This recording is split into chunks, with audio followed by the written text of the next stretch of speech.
हरे नमः. धर्माचा जणू मूर्तिमान पुतळा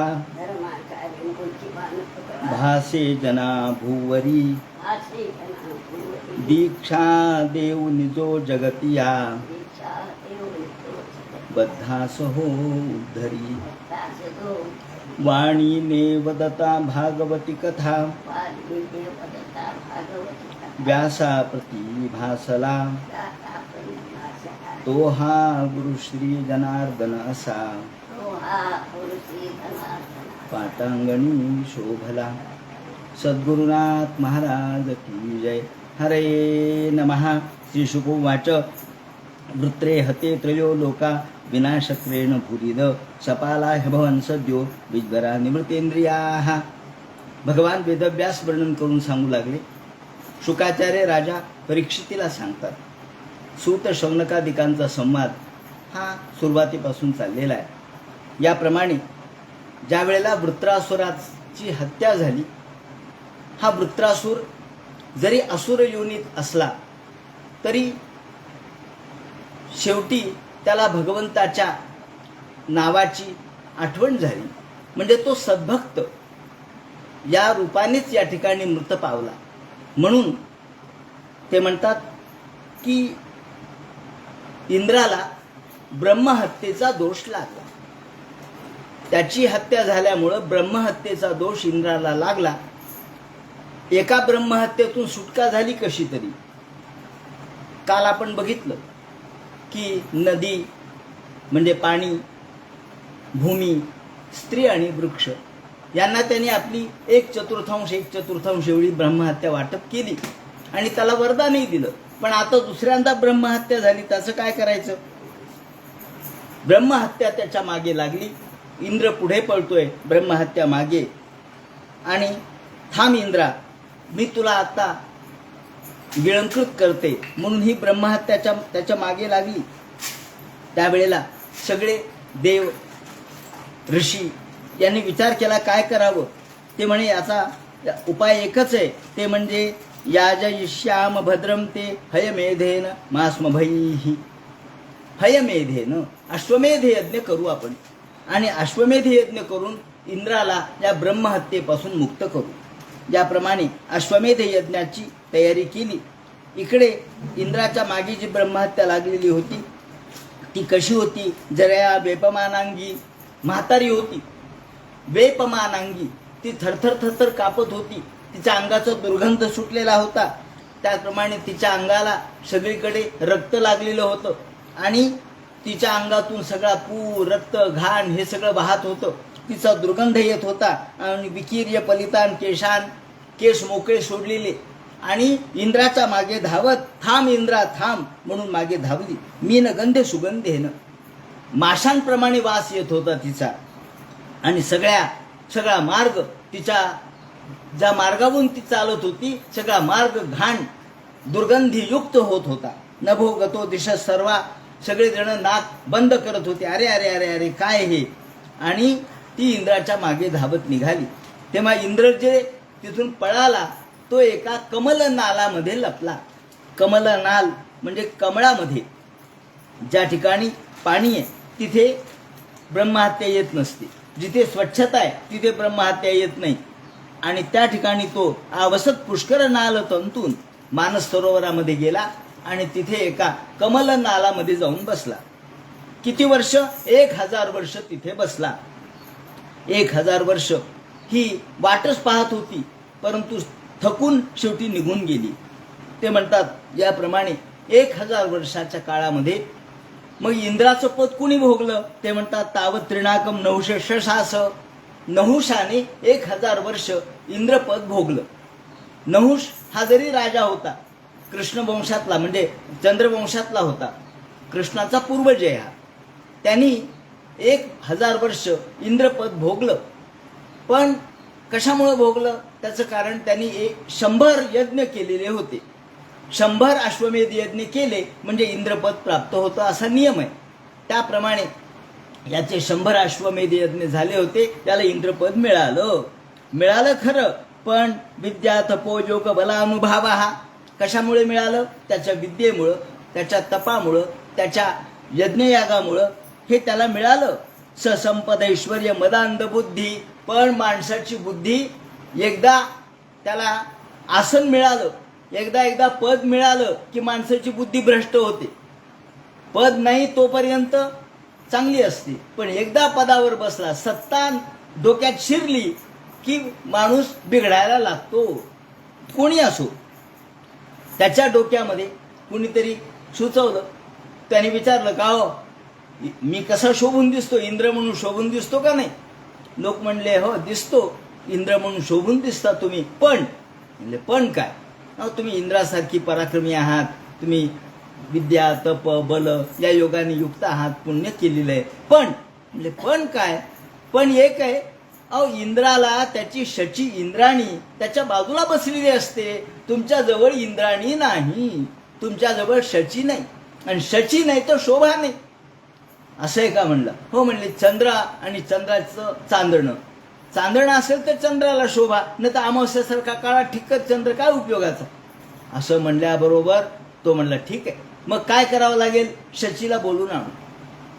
म्हणून त्यांनी या ठिकाणी गुरुनीच ही युक्ती केलेली होती. त्यांनी गुरु बृहस्पती शचीकडे गेले. ते म्हणले, पा इंद्र हा कधी येईल? जेव्हा हा पदच्युत होईल तेव्हा आपला इंद्र परत येईल. मग त्याला काय करावं? त्याला एक करावं लागेल की हा जो नहुष राज्यावर बसलाय त्याच्या मनामध्ये तुझ्याबद्दलची इच्छा निर्माण आम्हीच केली, तेव्हा तू होकार दे आणि तू म्हण की मी येते, मला पालखी पाठवा, पालखीत बसून येते. पण पालखी बाकीच्या सामान्य लोकांची नको, ऋषी महर्षी पाहिजेत पालखीला भोई म्हणून. तर मी येते, बघू काय होईल, आम्ही बघू म्हणे काय करायचं ते. याप्रमाणे सगळे म्हटले आणि ती तयार झाली. मग तिच्यापर्यंत निरोप पोहोचवला, राजापर्यंत निरोप पोहोचवला. राजाला विचारलं, राजा म्हणाला, काय म्हणते ती? हो म्हणे, ती तुमच्याबरोबर लग्न करायला तयार आहे, शची तुमच्याबरोबर यायला तयार आहे. पण म्हणले, पुन्हा पण काय? पण एवढाच आहे की ती काय म्हणते, पालखी पाठवा. पाठवता येईल म्हणले, पालखीला काय अवघड आहे, आत्ता पाठवतो. नाही म्हणले, तसं नाही, पालखी बरोबर ऋषी महर्षी ज्ञानी ब्रह्मज्ञ वेदज्ञ असे ऋषी पाहिजेत, महर्षी पाहिजेत, ब्रह्मर्षी पाहिजेत. ते पालखीचे भोई म्हणून तिची अपेक्षा आहे, तर मी येईन. असं म्हणल्याबरोबर यांनी सगळ्यांना बोलावलं. अगस्ती आले, त्याचप्रमाणे या ठिकाणी मोठमोठे दुर्वासासारखे महर्षी ऋषी सगळे आले, ब्रह्मर्षी आले. आणि त्यांनी सांगितलं, महाराज आमचं एक काम आहे. म्हणलं, काय काम आहे? त्यांना वाटलं काय मंत्र म्हणायचे काय की? म्हणले, नाही, या पालखीचा भोई व्हायचे. म्हणले, आम्ही? हो म्हणले, माझी इच्छा आहे त्या शचीला घेऊन येण्यासाठी तुम्ही पालखीचे भोई व्हा. बर म्हणले, आता राजा म्हणतो ते एकदा होऊन जाऊ द्या. ततो गतो ब्रह्मगिरोपहूत. आणि मनामध्ये नीतस्थिरष्टाम गतिमिंद्रपत्न्या, इंद्रपत्नीकडे त्याची दृष्टी गेली, तिरपी दृष्टी गेली. तो त्या मेण्यामध्ये बसला. तो मेण्यात बसला आणि स्वतः इंद्रपत्नीकडे आला. त्या मेण्याला मोठमोठे ब्रह्मर्षी वेदज्ञ अशा प्रकारचे बृहस्पतीसारखे ऋषी लावलेले होते, महर्षी होते, अगस्ती होते, त्याचप्रमाणे दुर्वास होते. आणि त्याला एवढी घाई झाली, त्याला वाटलं लवकर काही चाललं नाही. आता हे ऋषी महर्षी ज्यांना कधी ओझं उचलायचं माहित नाही, हळूहळू आपले निघाले डुलत डुलत. याला घाई झाली, हा म्हणला, चला लवकर चला लवकर चला. त्याला संस्कृतमध्ये त्यांनी सर्प असं म्हटलंय, म्हणजे लवकर चला, पुढे चला, लवकर चला. ऋतम भरत ध्यान निवारिता घा पापस्तुतिक देवता तौजसा. याप्रमाणे त्यांनी सर्प म्हणून या ऋषींना महर्षींना पुढे टोचायला सुरुवात केली, पुढे लवकर चला म्हणून म्हणायला सुरुवात केली. एकदा दोनदा ऋषींनी ऐकलं आणि सगळ्यांनी विचार केला. म्हणले, काय करायचं हो? म्हणले, काही नाही, शाप देऊन टाका म्हणले याला. आणि त्यामधले जे श्रेष्ठ दर्जाचे महर्षी होते त्या सगळ्यांनी मिळून याला शाप दिला. अरे इंद्राच्या पदावर बसलेल्या हे नहुषा, तुला वाटत असेल मी इंद्रपद भोगलंय, आता मला कोणी काही बोलू शकणार नाही. तर तुला आम्ही शाप देतो, ज्या अर्थी तू आमचा अपमान केलास आणि आम्हाला सर्प सर्प म्हणलास त्या अर्थी तू सर्प होशील.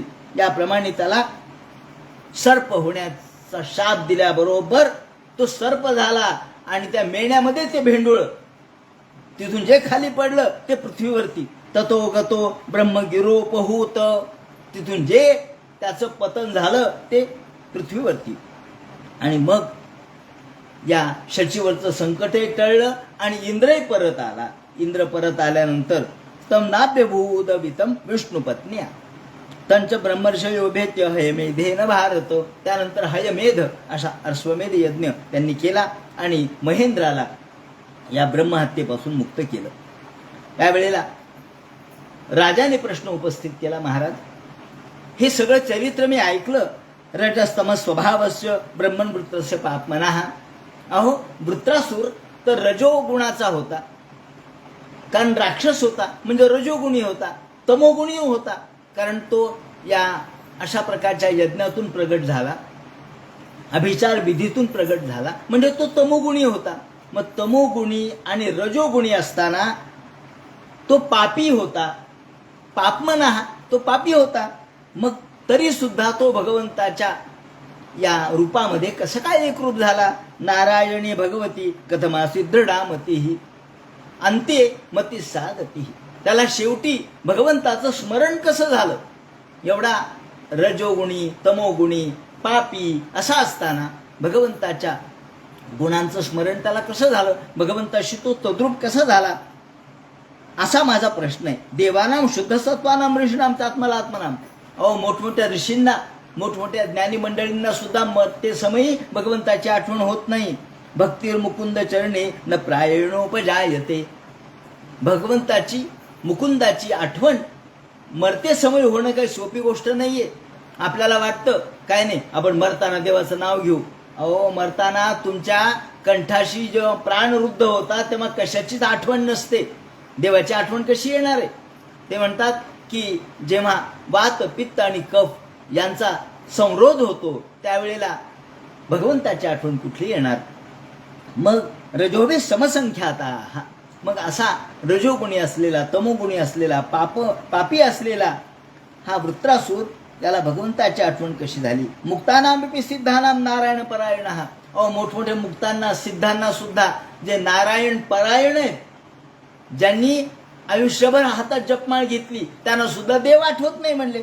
मग सुदुर्लभा प्रशांत आत्मा दुर्लभ आहे, सुदुर्लभ आहे, अत्यंत दुर्लभ आहे. आणि असं असताना कोटीश्वपी महामुने, एखाद्या कोटीमधून एखादा महामुनी असा असतो की ज्याला देवाची आठवण होते. वृत्रसु कथम पापा सर्व लोकौतापनः.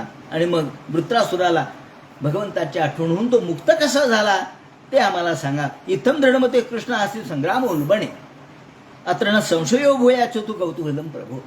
अशा प्रकारचे माझ्या मनामध्ये एक संशय आहे, तो आपण निरसन करा. असं म्हटल्यानंतर शुकाचार्यांनी सांगायला सुरुवात केली. अरे राजा, याचा एक मोठा इतिहास तुला मी सांगतो. तो इतिहास मी माझ्या वडिलाकडून ऐकला. पहा, शुकाचार्य सुद्धा मनाने इतिहास सांगत नाहीत. हे मी माझ्या वडिलाकडून ऐकलंय. द्वैपायन मुखा नारदा देवलादपी. नारद आणि देवल यांचा हा इतिहास मी माझ्या वडिलाकडून ऐकला, तो मी तुला सांगतो. म्हणजे कोणीही मनाने काही थापा मारत नाही, गप्पा मारत नाही, गोष्टी सांगत नाही. माझ्या वडिलाकडून ऐकलं आणि ते द्वैपायन मुखात सुरू. द्वैपायन व्यासांच्याकडून मी हे ऐकलं, ते तुला मी सांगतो. एक राजा होता चित्रकेतू नावाचा, मोठा प्रख्यात होता. आणि तो राज्य करत होता. त्याच्या राज्यामध्ये सगळं काही व्यवस्थित चाललेलं होतं. पीक होतं, पाणी होतं, पाऊस वेळेवर पडत होता, सगळं काही आनंदी आनंद होता. प्रजा सुखी होती, समाधानी होती. तस्य भार्या सहस्राणाम सहस्राणी दशा भवन.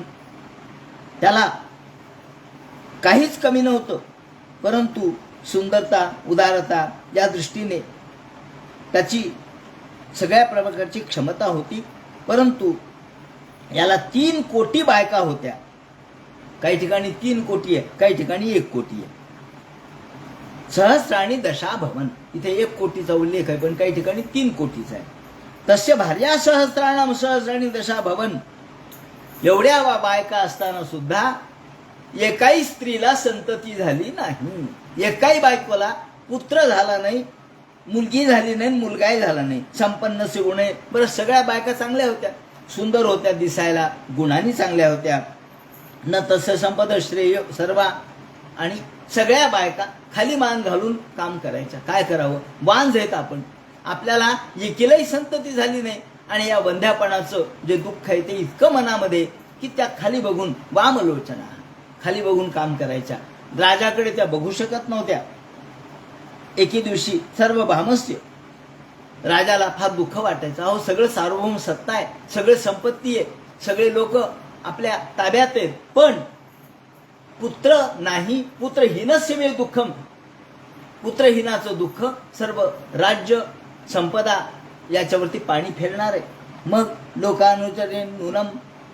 एके दिवशी या राजाच्या घरी चित्रकेतूकडे अंगिरा आणि नारद हे दोघं जण आले. महिषस्तमुपासीनम प्रशयावनतो क्षितौ. आल्याबरोबर राजाने त्यांचा सत्कार केला, त्यांना अर्घ्य पाद्य विष्टरांनी पूजा केली आणि त्यांचं कुशल विचारलं. त्यांनी सांगितलं, महाराज अहो तुम्ही मला आशीर्वाद द्या, माझं कुशल तुम्ही विचारता, बाकी सगळं चांगलं आहे, पण मला पुत्र नाही याचं फार दुःख आहे. चित्रकेतू म्हणतो, भगवान किम न विदितम तपो ज्ञान समाधीभी. आपण एवढे ज्ञानी, आपण एवढे सर्व ज्ञान संपन्न आहेत, त्रिकालदर्शी आहात, तेव्हा मला माझ्या मनात एक प्रश्न थोडं विचारतो, मला पुत्र का नाही हो? एवढ्या सगळ्या बायका असताना, सगळ्या मला अनुकूल असताना मला पुत्र का नाही? हे पहा ना एकदा, तुम्ही पहा बरं माझ्या अदृष्टामध्ये, माझ्या कपाळावरच्या रेषा पहा आणि मला सांगा ब्रह्मदेवाने काय लिहिले माझ्या कपाळावर. त्यांनी पाहिलं आणि सांगितलं, अरे राजा तुला संतान नाहीये, तुझ्या नशिबात संतान नाही म्हणते. असं कसं? अहो माझ्या नशिबात संतान नसू द्या, पण तुमची कृपा म्हणून तरी मला संतान द्या ना. तुम्हाला कृपेचा अधिकार आहे. आणि असं म्हणतात की ललाटाची रेखा मरण समयी साधू फिरवी. साधूमध्ये एवढी शक्ती आहे की ललाटाची रेखा सुद्धा ते बदलू शकतात, ब्रह्मदेवाचे अक्षर बदलू शकतात, एवढी साधूची क्षमता आहे. आणि तुम्ही साधू आहात, संत आहात, महात्मे आहात, योगिनाम ध्वस्त पापानाम वैरंत शरीरुषु. तुम्ही माझे त्यांनी पाहिलं, मागचे सगळे जन्म पाहिले, 1 2 3 4 5. अरे राजा म्हणले, गेल्या 7 जन्मामध्ये तुला पुत्र नाहीये. नाही म्हणला, महाराज तुम्ही काही करा, पण मला पुत्र संतान द्या, नाहीतर माझे वडील, त्यांना मला पिंडदान कसं करता येईल? माझ्या वडिलांच्या पिढ्या, माझ्या वंशामध्ये जर पुत्र नसेल तर ते कसे मुक्त होतील हे सांगा. आता काय करावं? परलोकामध्ये मला तरी गती प्राप्त होईल का मला पुत्र नसेल तर? असं म्हटल्यावर त्यांना दया आली आणि मग ते म्हणतात ठीक आहे. एकमेकांनी एकमेकाकडे पाहिलं, नारदानी त्यांच्याकडे पाहिलं अंगिराकडं, आणि अंगिरानी नारदाकडे. ते म्हणले बरं ठीक आहे, म्हणले त्यांच्या म्हणण्याप्रमाणे आपण आपली शक्ती वापरू. आणि त्यांनी एक चरू तयार केला आणि तो चरू ते म्हणले तुझी जी ज्येष्ठ राणी आहे तिला द्या. कृतद्युती नावाची त्यांची ज्येष्ठ राणी होती, त्या कृतद्युतीला हा चरू द्या, तुला पुत्र होईल, संतान होईल. पण हे संतान तुला होईल हे खरं आहे, पण ते तुला दुःखदायकही होईल आणि सुखदायकही होईल. अशा मोठ्या कूट शब्दामध्ये सांगितलं. ते सुखदायकही होईल आणि दुःखदायकही होईल. तो म्हणला दुःखदायक? हो म्हणले, काही कारण आहे. बरोबर, जाऊ द्या म्हणले, पण सुखदायक होईल ना? हो म्हणले. याप्रमाणे कृतद्युतीला दिलं आणि तिला दिल्याबरोबर तिच्या पोटामध्ये गर्भ वाढू लागला. तस्या अनुदिनं गर्भ शुक्ल पक्ष ओढू पहा. शुक्ल पक्ष ओढू पहा. शुक्ल पक्षातला चंद्र जसा कलेकलेने वाढतो तसं तिच्या पोटामधला हा गर्भ कलेकलेने वाढू लागला. जसा जसा गर्भ वाढू लागला तसं तसं तिचं तेज वाढू लागलं, चमकदार दिसू लागली, तिचं सौंदर्य अधिक उजळून निघालं. आणि तिच्याकडे राजा रोज चौकशी करू लागला. अहो दिवसातून 50 वेळेला राजा तिच्या प्रकृतीची चौकशी करू लागला. काय चाललंय, काय नाही, खाल्लं का, झोपली का, उठली का, निजली का, औषध घेतलं का. जे राजा तिच्या नादी लागला आणि ते ब्यो हिरण्यम रजत. त्यानंतर झाला पुत्र जन्म झाला, काय आनंद झाला. अथ काळ उपावृते कुमार समजा येत. 9 मास परिपूर्ण झाले, 10वा महिना लागला आणि पुत्र जन्माला आला. तो जन्माला आल्याबरोबर राजाला तर अपार आनंद झाला. अहो, ऋषींच्या कृपेने पुत्र झाला. हृष्टो राजा कुमारस्य. आनंद झाला.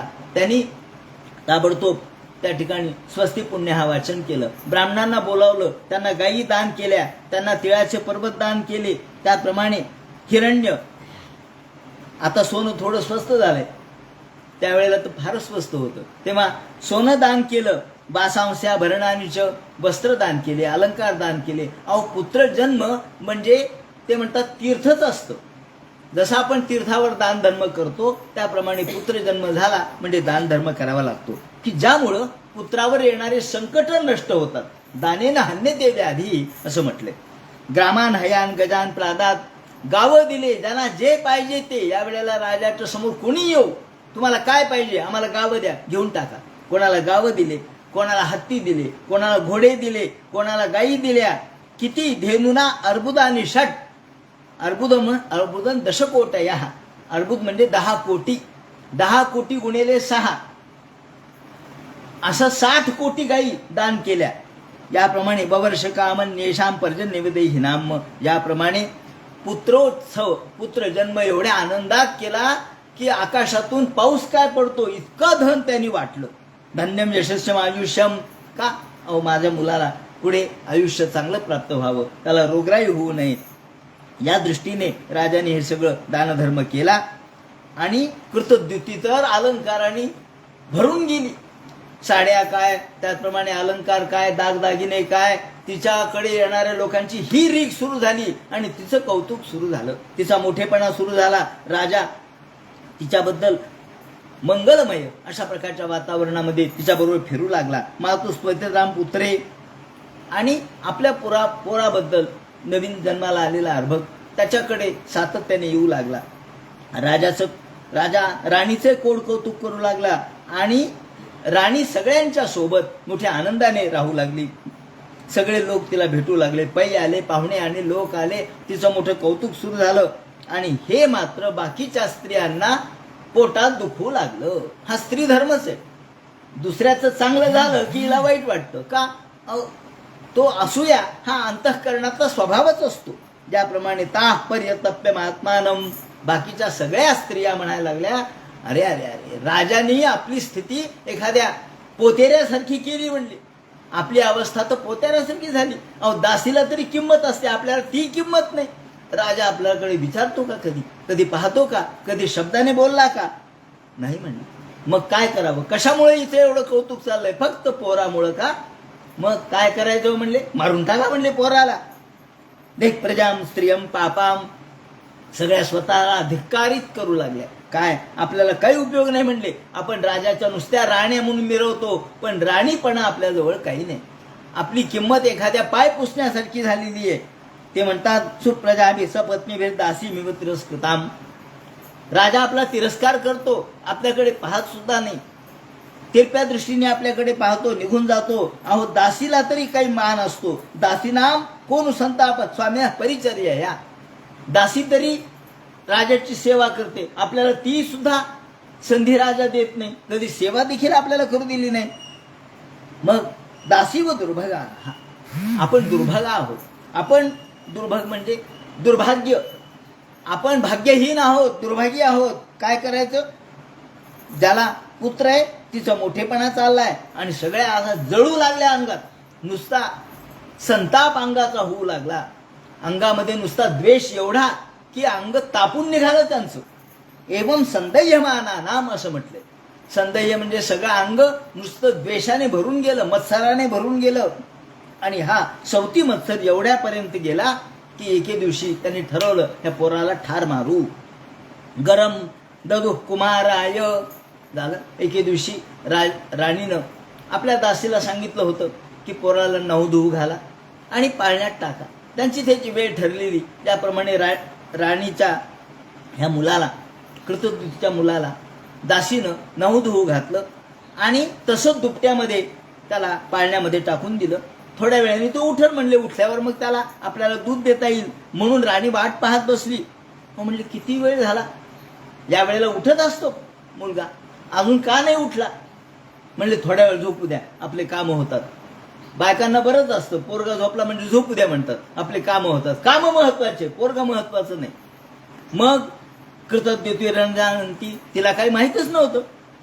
शेवटी तिने दासीला विचारलं, अगं दासी किती वेळ झालं, मुलगा झोपलाय, का नाही उठला बघ बरं. शयानम सुचिरम बालम उपधार्य मनीषिणी, पहा पहा बरं का उठला नाही तो. असं म्हणून ती दासी गेली.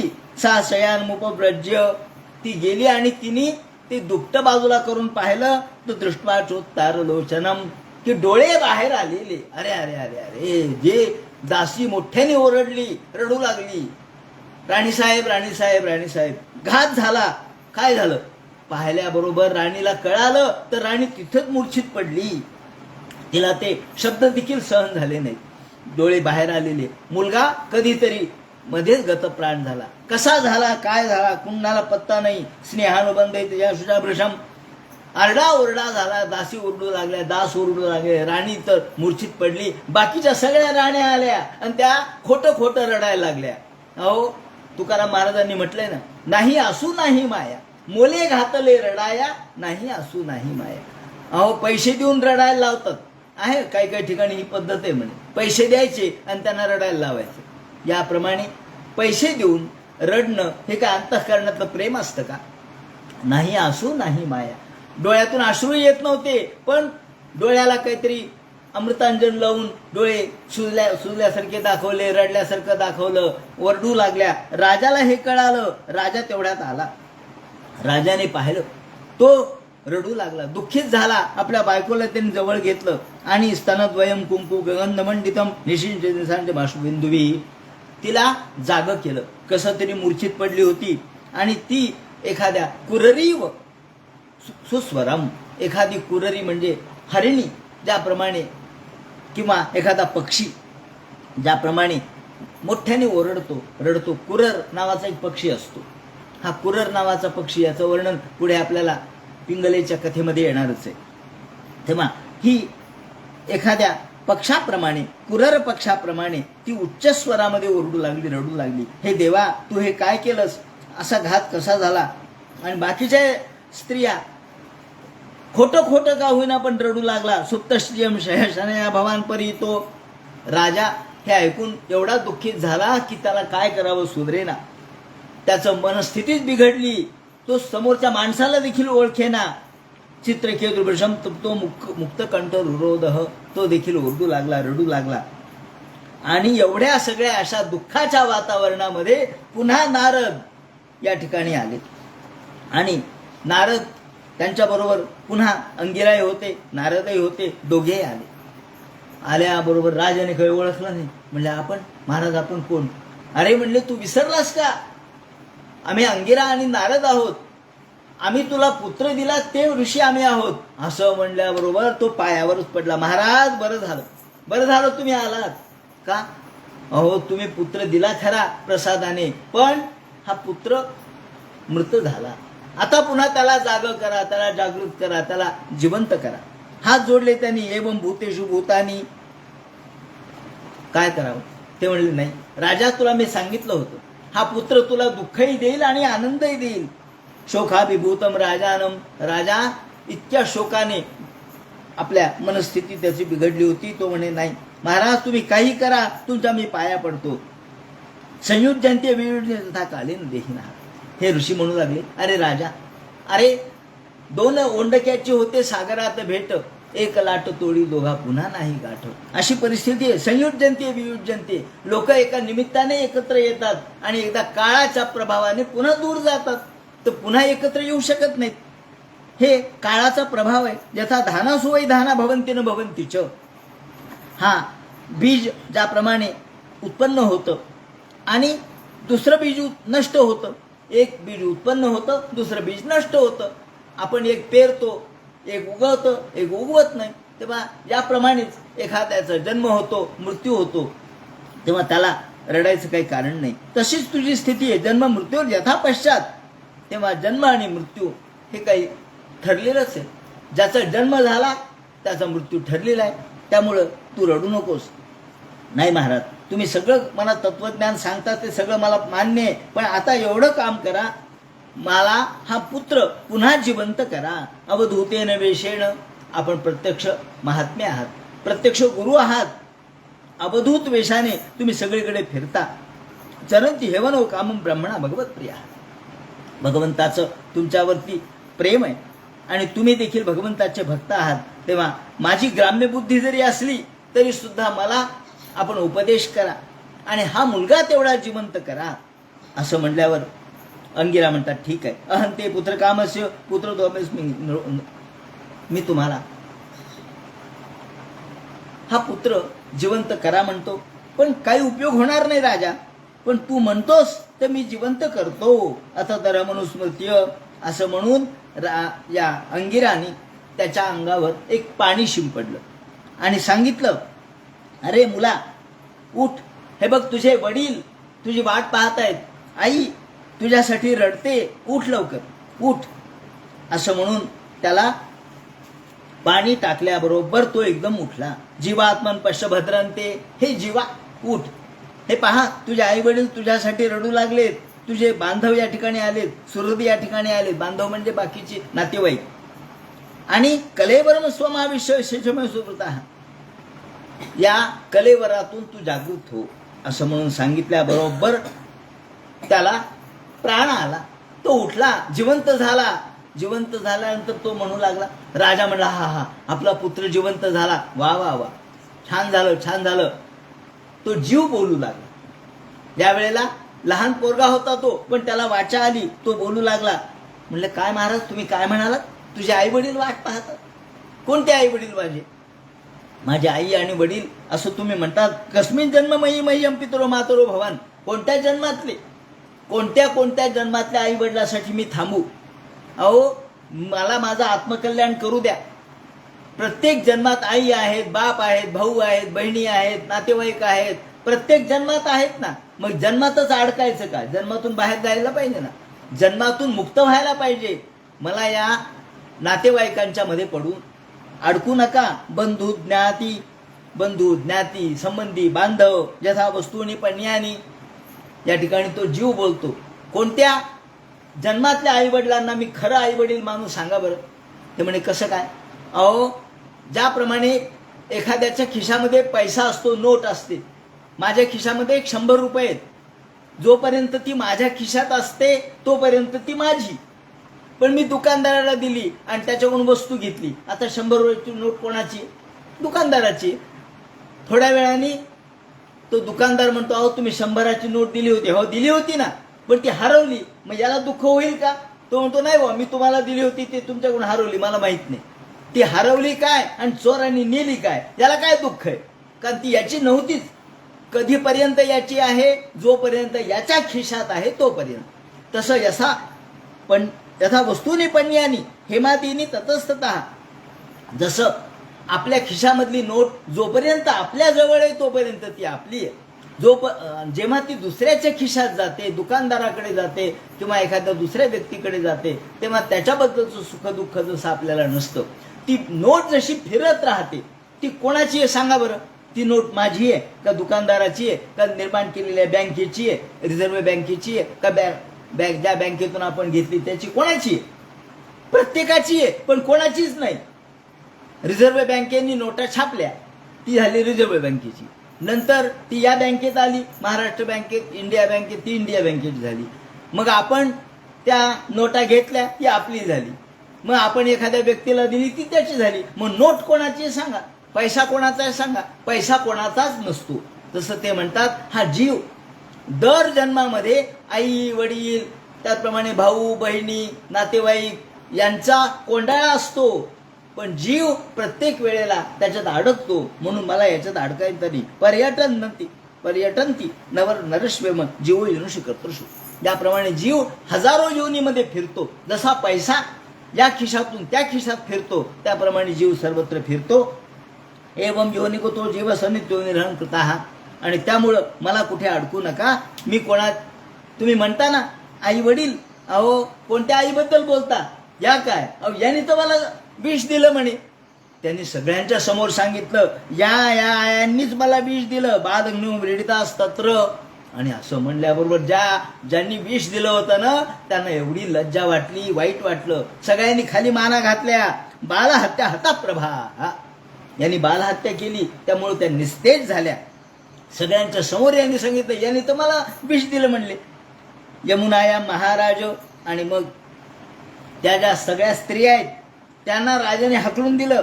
त्या यमुनाया महाराज तिथून त्यांनी प्रायश्चित्त घेण्यासाठी त्या निघून गेल्या. आणि ते म्हणतात तिथून त्या बाहेर पडल्या, त्या यमुनेकडे गेल्या आणि तिथं मग राजाने तर्पण वगैरे केलं. त्यानंतर इकडे राजाला ऋषींनी, अंगिराने उपदेश केला. तो जीव तर निघून गेला, जीव थांबला नाही तिथं, जीव निघून गेला. आणि राजाला अंगिराने उपदेश केला. यावेळेला त्याला विद्या प्रदान केली. या विद्येच्या द्वारे विद्याधर तो त्याला प्राप्त झाला, तो विद्याधर झाला. त्याला त्यांनी वर्णन केलंय की अंगिराने सांगितलं, अहंते पुत्र कामस्य अनुग्रहाय भवतः प्रातावेमे प्रभो ब्रह्मण्य भगवद्भक्त नावसीद तुम अर्हति. याप्रमाणे राजाला उपदेश केल्यानंतर राजा विद्याधराच्या योनीमध्ये गेला. आणि राजाने या सगळ्या स्त्रियांना आपल्या राज्यातून हाकलून दिलेलं होतं. स्वतः देखील त्यांनी त्या राज्य सोडलं, तोही निघून गेला. भगवान नारद प्रीतो विद्यामेताम वाचः ओम नमस्तुभ्यं भगवते वासुदेवाय धीमहि. मग यांनी काय उपदेश केला तो सांगितलाय. ते म्हणतात, प्रद्युम्नाय अनुरुद्धाय नमः संकर्षणाय च. याप्रमाणे त्यांना उपदेश दिला. आणि शुकाचार्य म्हणतात, परीक्षिते, याप्रमाणे देवर्षी नारद आणि अंगिरा यांनी उपदेशित केल्यानंतर हे नारद वगैरे हे सगळे ब्रह्मलोकाला गेले. त्यानंतर हा चित्रकेतूंनी नारदाचा उपदेश ग्रहण केल्यानंतर 7 दिवस फक्त पाणी पिऊन तो राहिला. त्यानंतर विद्येचं अनुष्ठान केलं. विद्याधराचे अखंड आधिपत्य त्याला प्राप्त झालं. त्यानंतर तो भगवान शेष नारायणाकडे गेला आणि शेष नारायणाचं भजन पूजन त्यांनी केलं. शेष नारायणाचं खूप सुंदर विवरण या ठिकाणी केलेलं आहे. शेष नारायणाची स्तुती त्यांनी केली. अजित अजित समतिभे साधुवीर भवान जितात्मर भवता विजितास्ते पिच भजता मकामात्मानांच्या आत्मनोती करुणा.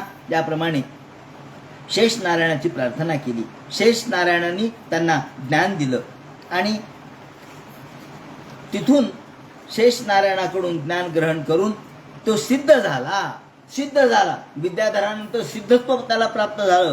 नारदांगिरोभ्याम ते व्यार्थमेनु शासनम संसिद्धोसी तया राजन विद्या दर्शनाच्च मे. नारायणाने या ठिकाणी सांगितलं, शेष नारायणाने सांगितलं, हे राजा तू आता सिद्ध झालास, तुझं ज्ञान परिपूर्ण झालं. असं म्हणून त्याला विद्या प्रदान केली, गुप्त होण्याची विद्या प्रदान केली, आकाशातून फिरण्याची विद्या प्रदान केली. आणि तो आकाशातून फिरत फिरत फिरत कैलास पर्वतावर आला. कैलास पर्वतावर आल्याबरोबर तिथे मोठमोठे ऋषी महर्षी बसलेले होते. विद्याधर या रूपामध्ये तो फिरत होता. अंतर्धानाची विद्या त्याला प्राप्त झालेली होती, आकाशात फिरण्याची विद्या प्राप्त झालेली होती. हे करता करता तो कैलास पर्वतावर आल्याबरोबर तिथे अनेक सिद्ध चारण महात्मे समोर बसलेले आणि भगवान महादेव यांच्याशी ब्रह्मचर्या चाललेली होती. परंतु महादेवानी आपल्या डाव्या मांडीवरती पार्वतीला घेतलेलं होतं. हे पाहिल्याबरोबर ज्याला काय वाटलं काय की त्यांनी बोलायला सुरुवात केली. चित्रकेतू म्हणतो, एष लोकगुरु साक्षात अहो महादेवा, आपण सगळ्या जगाचे गुरु आहात, लोकगुरु आहात, तुमच्याकडून काय धडा घ्यावा हो? असंच बायकांना मांडीवर घेऊन बसावा असा धडा घ्यावा का? तुमच्याकडून लोक शिकतात. तुम्ही समाजामध्ये बसला आहात आणि समाजात बसून सुद्धा तुम्हाला थोडी सुद्धा लाज नाही. तुम्ही आपल्या बायकोला जवळ घेऊन बसलात. मिथुनी भूय भारी आहे, मिथुनी भूय, एकमेकांना जवळ चिकटून बसलात. एखाद्या प्राकृतो यथा, सामान्य माणूस सुद्धा असं बसत नाही. पण तुम्ही एवढे मोठे लोकगुरु असताना तुम्हाला लाज लज्जा असा शब्द वापरला. लज्जा, तुम्हाला लाज नाही का वाटत? अंगी कृत्यम स्त्रियम चास्ते गत रे प्राकृतो यथा. महादेव काहीच बोलले नाही. महादेव शांत बसले. पण पार्वतीला राग आला. पार्वती म्हणले, काय रे, या ठिकाणी सगळे ब्रह्मज्ञानी बसलेत, वेदज्ञ बसलेत, त्याचप्रमाणे मोठमोठे महर्षी ऋषी हे सगळे बसलेत, त्यांना काही वाटलं नाही. कोण कोण बसलंय? भृगू बसलेत, नारद बसलेत, ब्रह्मपुत्र बसलेत, सनत कुमार बसलेत, कपिल बसलेत, मनु बसलेत, त्यांना काही वाटलं नाही. आणि तुला आमच्याबद्दल काय वाटू लागलं? तू असं का बोलतोस? तुझ्या मनामध्येच राक्षसी प्रवृत्ती आहे म्हणजे. या क्षत्रबंधू परिभूय सुरन, खरं म्हणजे तुझ्या दृष्टीमध्ये दोष आहे. बाकीचे सगळे बसलेत, त्यांना त्यात दोष दिसला नाही, आणि तुला कसा दिसला? तर आता पापी यसिम योनी मासुर म्हणजे ही दुर्मते, तुझ्या दृष्टीमध्ये दोष आहे, तुझी दृष्टी अजून आसुरी आहे, तू अजून राक्षसी प्रवृत्तीचा आहेस, तर तू राक्षस होशील. शाप दिला. शाप दिल्यानंतर त्याने हात जोडले, आई साहेब तुमचा शाप मला स्वीकारला, मला राक्षस होण्यात काही वाईट नाही वाटत. अहो तुम्ही मला नरकात पाठवलं ना तरी मला काही वाईट नाही. मी नरक देखील सारखाच मानतो. नरक आणि स्वर्ग माझ्या दृष्टीने सारखाच आहे. का स्वर्गो का नरको वा किम सुखम दुःखमेव वा. स्वर्ग काय, नरक काय, सुख काय, दुःख काय, हे सगळं माझ्यासाठी एकच आहे. एकसृजित भूतानी भगवान आत्मा माया, ती भगवंताची माया आहे. मी तो स्वीकारतो तुमचा शाप, पण मला उत्शाप द्या. काय उत्शाप देऊ? की मरताना मला भगवंताचं स्मरण व्हावं, भगवंताचं विसर पडू नये, एवढा मला उत्शाप द्या. असं म्हटल्यानंतर पार्वतीने उत्शाप दिला. मग शंकर म्हणतात, पाहिलं का तू, सिद्ध असे असतात, त्यांना कशाचंच काही नाही, शापाचंही काही वाटत नाही, वरदानाचंही काही वाटत नाही. याप्रमाणे मग तिथून हा वृत्रासुराच्या जन्माला आला, आणि उत्शाप दिल्यामुळं, पार्वतीने त्याला शापातून मुक्त केल्यामुळं ज्याला पुन्हा भगवंताचं स्मरण झालं. याप्रमाणे त्यांनी सांगितली कथा. त्यानंतर पुढे त्यांनी सांगितलं, म्हणून तर याला वृत्रासुर म्हणजे असुर जन्म प्राप्त झालेला असताना सुद्धा त्याला भगवंताचं स्मरण झालं, कारण मागचा जन्म होता आणि मागच्या जन्मामध्ये सत्कर्म केलेलं होतं. शुकाचार्य म्हणतात, परीक्षिते इति श्रुत्वा भगवत शिवस्यो मा भाषितम बभुव शांती राजन देवी विगत विस्मया. पार्वतीला सुद्धा आश्चर्य वाटलं. महात्म्य विष्णू भक्तानां श्रुत्वा बंधात विमुच्यते. या कथेला त्यांनी आशीर्वाद दिलेला आहे. जो ही कथा ऐकेल, वृत्रासुरस्य जातेश्च कारणं भगवन्मते हे, वृत्रासुराची ही कथा जो ऐकेल तो सगळ्या प्रकारच्या दुःखातून, सगळ्या संसार बंधनातून तो मुक्त होईल. एतत् प्रातरुत्थाय, सकाळी उठल्यानंतर हे ऐकावं, वाचावं, हा इतिहास वाचावा, त्याला परमगती प्राप्त होते, असा याला आशीर्वाद दिलेला आहे. त्यानंतर शुकाचार्यांनी परीक्षितीला सांगितलं की एकदा अदिती हिला संतान झालेलं होतं, परंतु आदितीचे देव आहेत. आदितीपासून झाले म्हणून आदित्य, आणि दितीपासून झाले म्हणून दैत्य. त्या आदिती हिने इंद्र हा तिचा मुलगा आहे. पण दितीला असं वाटू लागलं, ती आपल्या पतिराजांना म्हणाली, कश्यपांना, महाराज अहो सगळ्या स्त्रियांना मुलं आहेत, बाळं आहेत, आणि सगळ्या स्त्रिया ह्या आपापल्या याच्यामध्ये आनंदित आहेत, फक्त मलाच तेवढी पुत्र संतती नाही, आणि मला इंद्राचं राज्य माझ्या पोराला मिळावं अशी माझी इच्छा आहे. स्वर्गाचं राज्य माझ्या मुलाला मिळावं अशी माझी इच्छा आहे, त्यासाठी मला मुलगा पाहिजे. कश्यपाला वाईट वाटलं, अरे काय स्त्री आहेत, त्या नेहमी आपल्या असूया त्यांच्या मनामध्ये असते, हिला तसं मला असं, हिला तसं, नेहमी भेददृष्टी स्त्रियामध्ये असते, अशी भेदबुद्धी. शेवटी दोघंही मुलं आपलेच आहेत, पण काय करावं. ती म्हणली, नाही, मला इंद्राचं पद मिळावं असा मुलगा द्या, अशी माझी इच्छा आहे. अथ कश्यपदायादान दैत्य अंकीर्तयामि ते यत्र भगवत श्रीमान प्रल्हादो बलिरेवच. या ठिकाणी असं म्हटल्यानंतर त्यांनी सांगायला सुरुवात केली, हतपुत्रा ते शक्र पार्श्वनाग्रहाण विष्णूना. आतापर्यंत जे मुलं झाले ते विष्णूंनी मारले, ते ठार झाले, परंतु मला असा मुलगा द्या की जो इंद्राचं राज्य या ठिकाणी स्वीकारेल. पतिरेव ही नारीणाम. आणि मला सांगा, मी तुम्हाला नाही म्हणायचं तर कोणाला म्हणेल? पती हाच नारीसाठी परमेश्वर असतो. पतिरेव ही नारीणाम दैवतम परम स्मृतम. पती हाच परमेश्वर असतो बायकांसाठी. मग बायकांचं मन पतीने जाणायचं नाही तर कुणी जाणायचं सांगा. ते म्हणे, ठीक आहे, मी तुला कश्यप विचार करू लागले. कश्यपानी इथं शब्द असा वापरलाय, अरे अरे काय स्त्रियांची बुद्धी आहे. धिंगमाम बदाबुधम स्वार्थे यदेंद्रिया हृदयम क्षुरधाराभम स्त्रीणाम कोण वेदचेष्टितम. स्त्रियांचं हृदय कुणी जाणावं म्हणले. क्षुरधाराभम, एखादा वस्तरा जसा असावा दोन्ही बाजूनी ज्याला टोक असतात किंवा दोन्ही बाजूनी ज्याला आपण कापू शकतो असा वस्तरा दुहेरी दृष्टिकोनातून शस्त्र असावा, तसंच स्त्रियांचं हृदय असतं म्हणे. तेव्हा हृदयम क्षुरधाराभम स्त्रीणाम को वेदचेष्टितम. स्त्रीचं मन कसं जाणावं. एखाद्या वस्त्र्याप्रमाणे तिचं मन आहे. नाही कष्टित प्रिय स्त्रीणा म्हणजे स्वात्म. कधी कधी आपल्या इच्छेसाठी पुत्राचा घात करतील, आपल्या इच्छेसाठी पतीचा घात करतील, काही सांगता येत नाही. पतिम पुत्रम भ्रातरम वा, भावाचा घात करतील, काही सांगता येत नाही. कशासाठी? स्वार्थासाठी. पतिम पुत्रम भ्रातरम वा ग्रंथ ते घातयन तिचं पतिसुतम ददामी ती वचसा भवे येतं.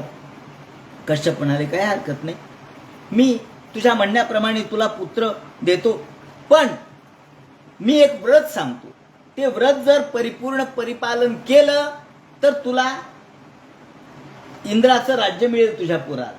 आणि जर थोडी जरी त्याच्यात चूक झाली तरी तो इंद्राला सहाय्यकारी होईल. जर व्रत चांगलं केलं तर इंद्राचं राज्य घेईल, आणि नाही केलं तर थोडी चूक झाली तर तो इंद्राला सहाय्यकारी होईल, असा मुलगा होईल.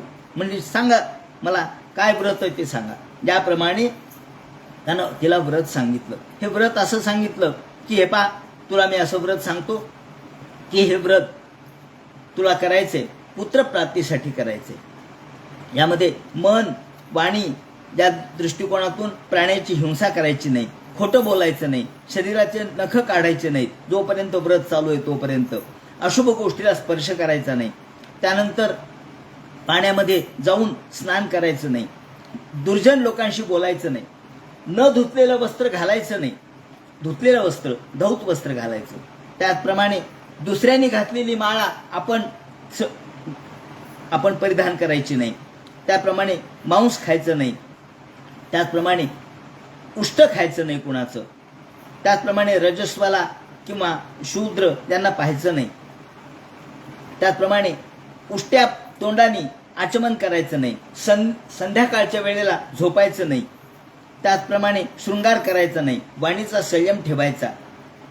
घराच्या बाहेर संध्याकाळी जायचं नाही आणि अंगावर पदर घेतल्याशिवाय बाहेर जायचं नाही. त्याचप्रमाणे ओल्या पायाने घरामध्ये यायचं नाही. अपवित्रपणाने यायचं नाही. दुसऱ्यांच्या बरोबर या ठिकाणी गप्पा मारायच्या नाहीत. त्याचप्रमाणे विवस्त्र झोपायचं नाही. त्याचप्रमाणे भगवान लक्ष्मी, ब्राह्मण, नारायण, गाय यांची पूजा करायची. त्याचप्रमाणे चंदन सुगंधी द्रव्य आणून देवाची पूजा करायची. अशा पद्धतीने हे पुंसवन नावाचं व्रत आहे. हे पुंसवन नावाचं व्रत तू केलंस तर तुला इच्छित अशा प्रकारची संतती प्राप्त होईल म्हणून सांगितलं. आता हे पुंसवन व्रत सांगितल्यानंतर ती म्हणे हरकत नाही, हे व्रत मी विधीपूर्वक परिपालित करीन. मग तुला इंद्राला मारणारा आणि त्याचं राज्य घेणारा मुलगा प्राप्त होईल. पण त्रुटी राहिली तर मात्र तो इंद्राचा सहाय्यकारी होईल. इंद्राला हे कळालं, अरे आपली आई आपल्याला मारण्यासाठी, आपलं राज्य हरण करण्यासाठी व्रत करते आहे. काही दिवस गेले. इंद्रानी कपट वेश धारण केला आणि तो आश्रमामध्ये फिरू लागला. एक लहान बटूचा वेश धारण केला आणि मग 1, 2, 3 महिने झाले. 4 महिने झाल्यावर रोज एखादी गोष्ट करायची तर माणूस कंटाळून जातो, थोडं थकावट येते, त्याला श्रम होतात. एके दिवशी ह्या बटू तिथं फिरत फिरत असताना तो तिच्याकडे आला, दितीकडे. म्हणे बाईसाहेब, मी तुम्हाला मदत करू का? तुम्हाला फुलं आणायची असतात, दुर्वा आणायच्या असतात, तुळशी आणायच्या, मी मदत करतो. तिला वाटलं बरं झालं एक लहान पोरग मिळालं 5-6 वर्षाचं. तिने त्याला हरकत नाही म्हणून त्याला मान्यता दिली. याप्रमाणे तो त्या बागेमध्ये फिरू लागला. तिला वेळच्या वेळेला आणून देऊ लागला. तिला सगळ्या प्रकारचे साधनं पूजेला लागणारे सगळे आणून देऊ लागला. पाणी आणून देऊ लागला. करता करता करता एके दिवशी मात्र लक्ष ठेवून होता ही कुठे चुकते एवढं लक्ष ठेवून होता. आणि आपले शत्रू आपलं छिद्रच पाहत असतात. छिद्रांविषयी म्हणतात त्याला. छिद्र कुठे आहे, कमीपणा कुठे आहे, न्यून कुठे आहे हे पाहतात. आणि याप्रमाणे एके दिवशी दुपारच्या वेळेला तिला थोडा डोळा लागला आणि संध्याकाळच्या वेळेला उष्ट्या तोंडानी आचमन न करता पाय न धुता ही झोपली. एवढं त्यांनी पाहिलं. अरे हिने दुपारच्या वेळेला काहीतरी खाल्लंय, उष्ट तोंड आहे आणि आचमन न करता पाय न धुता संध्याकाळच्या वेळेला हिला डोळा लागलाय, झोपलीये. हे पाहिल्याबरोबर त्यांनी गर्भात प्रवेश केला आणि गर्भात प्रवेश करून तो गर्भ आता हळूहळू वाढला होता. 5-6 महिन्याचे झाले होते आतमधला गर्भ. आणि या वेळेला त्या गर्भाच्या पोटात गेल्यानंतर त्या गर्भाला मारायला सुरुवात केली. हातामध्ये वज्र घेतलं, वज्राने त्या गर्भाला मारलं. पण त्या व्रताच्या प्रभावाने तो गर्भ काही मरेना. त्याचे तुकडे केले, आधी 7 तुकडे केले तरी गर्भ मरेना. मग 7चे प्रत्येकी 7-7 म्हणजे 49 तुकडे केले तरी गर्भ मरेना. आणि मग ते गर्भ लहान पोरग म्हणू लागले, अहो इंद्रा मला मारू नको ना, इंद्रा मला का मारतो? अरे मी तुझा सहाय्यकारी, मी तुझा भाऊ आहे, तू मला का मारतो? हे रडू लागले. शेवटी इंद्र म्हणला जाऊ द्या. आणि 9 मास परिपूर्ण झाले आणि ही प्रसूत झाली. प्रसूत झाल्याबरोबर एक पोरग व्हायचं ना, तर 49 पोरं झाले. म्हणले हे काय, एखाद्या डुकरीने सतत झाली स्थिती. म्हणली 1, 2, 3, 4 काय पोरं झाले म्हणले.